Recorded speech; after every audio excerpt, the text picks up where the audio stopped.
I, 46 years old, have been with my husband, 55 years old, for 7 years, married for 4. I have a 21-year-old son who is mildly on the autism spectrum and who I raised mostly alone. My husband has an 18-year-old son and a 12-year-old daughter who he raises 50-50. I work full-time. My husband is a part-time student who lives off some family investments. He owns the house we live in. We keep finances separate mostly. We all lived together as a family for several years until my son left for university 3 years ago, and it has been mostly easy. We've been lucky. All the kids are nice, although we've had a few disagreements about parenting styles and tolerance. My son now has a girlfriend, 18 years old, who he lives with. She has gone no contact with her mom, who I believe is bipolar and angry, and didn't really know her dad. The girlfriend seems nice but has some mental health issues which she gets help for. She seems to love my son and make him happy. This year for Christmas, my son asked if his girlfriend could stay with us. Otherwise, my son won't be able to join us as he doesn't want to leave her alone. My husband finds having people stay over very stressful. It causes anxiety. So he said no. My husband has been dealing with his own mental health issues for the last year, so I understand that, but it puts me in a tricky spot with my son. I have said that I would want to join my son at his house to help cook and make a fuss if they can't come here. My son says that would mean a lot to him, as it feels more family-ish. My husband is very upset about this and doesn't want me to go. I tried to offer a compromise to my son of paying for an Airbnb for them nearby to sleep at while spending Christmas Day with us. But he says the girlfriend feels unwelcome and awkward now. I have told my husband I might still go to them for Christmas. I didn't expect this to be an issue as my husband doesn't like Christmas. His kids will come to us after 2 p.m. from their mums, open presents and then do their own thing until dinner, which is traditionally chicken schnitzel in their family. My husband loves to cook for his kids and cooks nearly all the food in our home, lucky me. My husband is very upset that I'd go elsewhere for Christmas Day and wants me to be with him and his kids. He's been very unhappy for days and making it clear I'll be letting him down if I go. I know I'm a part of their family and my son is a grown-up, but he's still my son and I feel torn. My son can't leave his girlfriend alone but wants to see me. My husband isn't comfortable for her to stay. She feels too rejected to stay nearby and visit, and my husband feels I should be with him for Christmas. I'm just stuck. I want everyone to be happy. Now, for a few comments before the update. Comment 1. Thank you so much to everyone who has spent the time to comment. I've been feeling a bit lost and was beginning to feel I couldn't do anything right here. Your comments have helped me feel more comfortable with my Xmas Choice X. Comment 2. Not the idiot. It's normal that when a couple moves in together, they would stay together and your husband is basically pushing them away. Go be with your son. Comment 3. Your husband gets to choose 1. Son and GF at his home, or 2. You at son's place. He can't put himself first in every scenario. Not the idiot now for the update. After some serious thinking, I decided that I needed to prioritize my son's needs and his first serious relationship. I reached out to my husband to have a heart-to-heart, hoping we could find a compromise. Well, turns out life had its own plans to throw into the mix.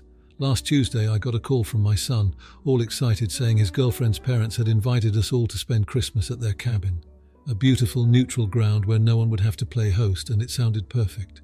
I thought this was the universe handing us a solution on a silver platter. I was wrong. When I brought it up to my husband, he exploded. He said I was choosing my son over him and his kids, and if I went, it would be over between us. I was devastated. Here I was, trying to keep my family together, and it was falling apart anyway. Our argument escalated, and his daughter overheard everything. She's a smart kid and decided to take matters into her own hands. The next morning, she sat us both down and gave us a teary speech about how we were all she had since her mom passed and that she didn't want to lose her family over a Christmas dinner. That seemed to shake my husband to the core. He broke down, told us about his struggles with depression, which had been worse lately and which he had kept mostly to himself. He was scared of being alone while I was at my son's, and he admitted he needed help. We decided as a family that he should start therapy. The following week, while my husband had his first therapy session, I visited my son to discuss the situation. I told him about his stepdad's issues and how torn I felt. Here's the jaw-dropping bit. My son, in all his wisdom, decided to extend the Christmas cabin invitation to my husband and his kids. He said he wanted to support his stepdad and show that he cares about him too. When I told my husband, I saw a light in his eyes that I hadn't seen in a long time. He was touched. After a family meeting, including a video call with my son's girlfriend's family to iron out the details, we've all agreed to spend Christmas together at the cabin. It's not been an easy couple of weeks, but it feels like we're on a new path now, one filled with more understanding and compassion. I'm cautiously optimistic that this might be the best Christmas we've ever had. Now, for the comments. Comment 1. You're the idiot big time. Your hubby was clearly feeling left out, and instead of addressing his feelings, you were all set to ditch him for your son's GF's family shindig. It's not about prioritizing your son, it's about making your partner feel included and valued. Good on your stepdaughter for stepping in and on your son for extending the invite. But you need to work on your empathy and communication skills stat. Comment 2. Not the idiot at all. It sounds like you're trying to balance a complex family dynamic and your husband's reaction was out of line. Depression is tough, but it doesn't give him a free pass to emotionally blackmail you. I'm glad he's agreed to therapy, and it's heartwarming that your son is being inclusive. Keep supporting each other, and this cabin Christmas could be the fresh start you all need. Comment 3. Absolutely not the idiot. You're stuck in a tough spot, but family isn't just about blood, it's about love and inclusion. Your son did a great thing by inviting his stepdad and step-siblings, showing maturity and understanding. It's not on you to fix everything, and your husband's issues, while serious, shouldn't dictate every family decision. Therapy is a step forward. Here's to a cabin Christmas filled with healing and new traditions. Now, for the next story. Today is my birthday, and last night, after several small incidents with my friend, I had her removed from my hotel room after she refused to leave. It started out small. She would order the most expensive thing on the menu, and I snapped. She said if you can afford this expensive hotel room and a new car, you can spare an extra $10. She has no money and no job. Next was her drinking out of my wine bottle. I had already told her before, do not put your mouth on my bottle because I don't know where your mouth has been.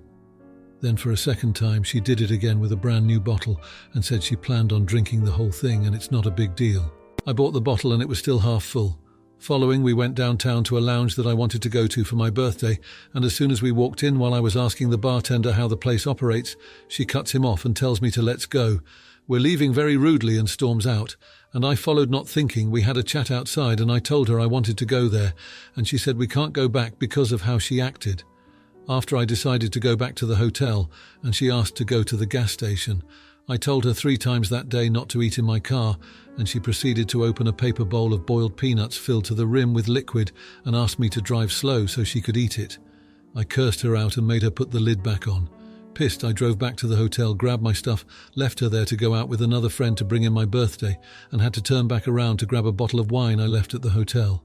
When I got back to the room, she locked the door and I could see through the crack that she was standing at the door. I told her to remove the lock and she kept saying no repeatedly. Then eventually she unlocked the door. Once it was opened, I held it open and said she needed to get out, that I'm tired of the disrespect, and she needed to go. She refused and said I needed to take her home or get her an Uber, and I said no. I threatened to call the police, and then she picked up the hotel phone and asked them to call for her. Security came up and I told them, my name is on the room and I want her out, so they removed her.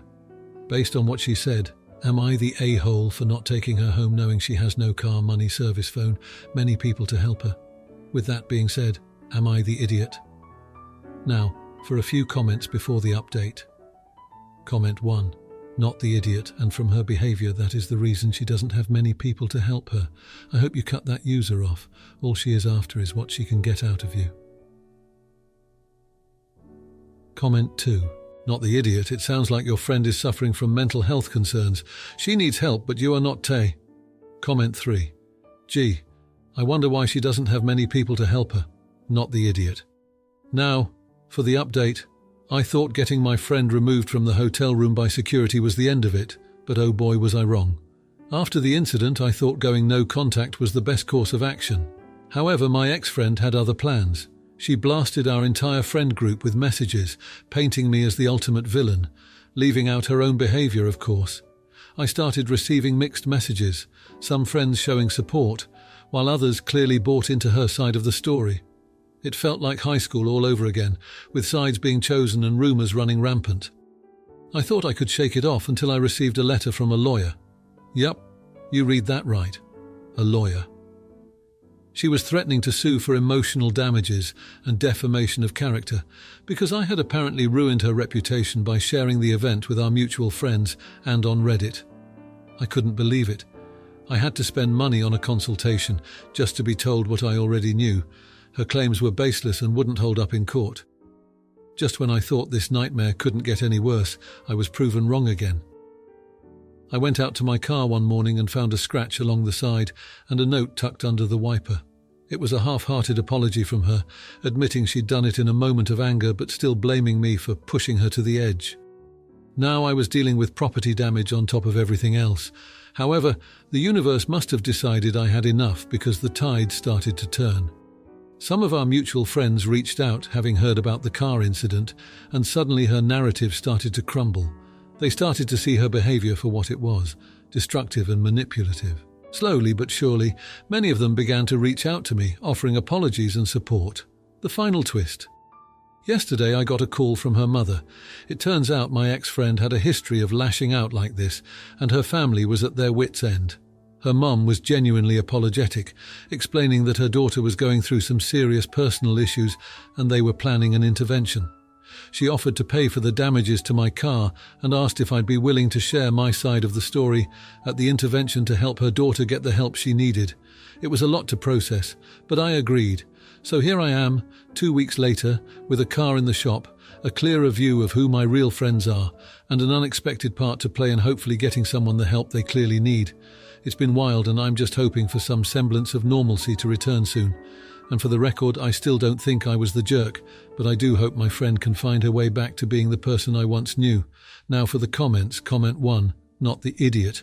The fact that they went as far as to damage your car is beyond forgiveness. It's good that their mum is stepping in with an intervention, but that doesn't excuse their behaviour. They need to be held accountable for their actions, not just given a pass because they're going through a rough time. You have every right to share your side and seek a return to normalcy. Comment 2, you're the idiot. Look, everyone has their breaking point, but it seems like you're taking a tough situation and making it about you. Your ex-friend clearly has issues they're struggling with, and while that doesn't excuse their behaviour, it does call for some empathy. Maybe instead of hoping for a return to normalcy, you should focus on being supportive during their intervention. They need help, not a former friend holding a grudge. Comment 3, not the idiot. Good on you for standing your ground and not letting false accusations slide. It takes a lot to not retaliate when your property is damaged. It's great that you're willing to share your side without stooping to their level. It shows maturity and that you're not interested in escalating the situation. The intervention is a step in the right direction, and hopefully your ex-friend gets the help they need. Now for the next story. Am I the idiot for calling my wife a selfish brat? Okay, so me, 34-year-old male, and my wife, 28-year-old female, are having a huge disagreement. My wife loves wearing short clothes and I love anything she wears, but honestly, for the 4 years we have been together, we have always had the issue of coats. We live in a very cold country, and I don't understand why my wife needs to take my coat when she is cold. She refuses to bring her coat and gets mad when I bring her a coat, saying that it ruins her outfit. But she will steal my coat when she gets cold. I feel the cold really badly and I don't like going without it. If it happens once or twice it's fine, but all the time, and she won't let me bring a coat because it's silly to walk around with a woman's coat. Yesterday I was invited to go stargazing for my wife's niece's birthday, and I told her, and I can't stress this enough, that it will be cold. She still wore a cute, sexy but small outfit, and I got snapped at for trying to bring a coat. Halfway into the trip, she started tugging on my coat, asking me to give it to her. I told her no, that I warned her this would happen, but she wanted to go home. I was having fun and honestly I didn't want to go, so I gave her the keys and told her to go herself. She got upset and called me a fat butt who could not do anything for his wife, and honestly I was shocked. I grabbed the keys from her and told her to not be such a selfish brat and to get a ride from someone else, and I went home. She hurt me in front of her family and now we are not speaking to each other. My friends say I was mean and a man should always protect his wife. Am I the idiot? Now for a few comments before the update. Comment 1. Not the idiot. Your wife actually sounds like a childish, vain, superficial, selfish brat. A low EQ and little common sense. Also, it's 4 years later. I hope you're not holding your breath for her miracle change. Comment 2. Not the idiot. She is crazy. You did the right thing, but I would just get a backup coat of hers in the car whenever you'll go out for the future. Comment 3, not the idiot. But you chose to marry a high-maintenance princess, so now for the update. It's been a month now, and things haven't gotten any better. The coat situation escalated beyond what I could have imagined. After the stargazing night, we tried to talk it out, but both of us were too stubborn and hurt to really listen. One day, she left the house without a word, wearing one of her light jackets, even though it was snowing heavily. She didn't come back for hours, and I was worried sick. I called her friends, family, and finally the police. They found her car in a ditch on the outskirts of town. She'd skidded off the icy road. She was hypothermic and barely conscious when the paramedics got to her. The guilt is eating me alive. She's in the hospital now with severe frostbite. They're saying she might lose a couple of fingers. I've been here every day just hoping she'll forgive me when she wakes up. I should have just given her the damn coat or insisted she wear something warmer. I was too focused on being right instead of being kind. I haven't told my friends the full extent of what happened, but they know it's serious. I can see in their eyes that they're re-evaluating the advice they gave me. I don't care about that, though. I just want her to be okay. This coat argument seems so petty now, and I can't believe it led to this. I wish I could turn back time and fix all of this. Now for the comments. Comment 1, not the idiot. While the argument might seem silly in hindsight, you couldn't have predicted the accident. It's not your responsibility to dress your partner. They're an adult and should know how to dress appropriately for the weather. It's unfortunate what happened, but the guilt isn't yours to bear. It was an accident, plain and simple. Comment 2, you're the idiot. I get that arguments happen, but when it comes to the health and safety of your loved ones, you've got to put pettiness aside. It doesn't matter who was right about the coat. What matters is that your partner was in danger and you let a silly argument prevent you from making sure they were safe. Hope you can learn from this and prioritize what's truly important. Comment 3, not the idiot. It's really easy for people to say you should have done this or that after something goes wrong. But the truth is, we all have arguments and we can't live our lives constantly worrying about the worst-case scenario. You're there for them now and that's what counts. Don't beat yourself up over something you had no control over. If you liked this video, you'll probably like these too. Also, while you're here, please consider subscribing. It's your support that keeps this channel alive and allows me to make better and longer videos. Have a great day.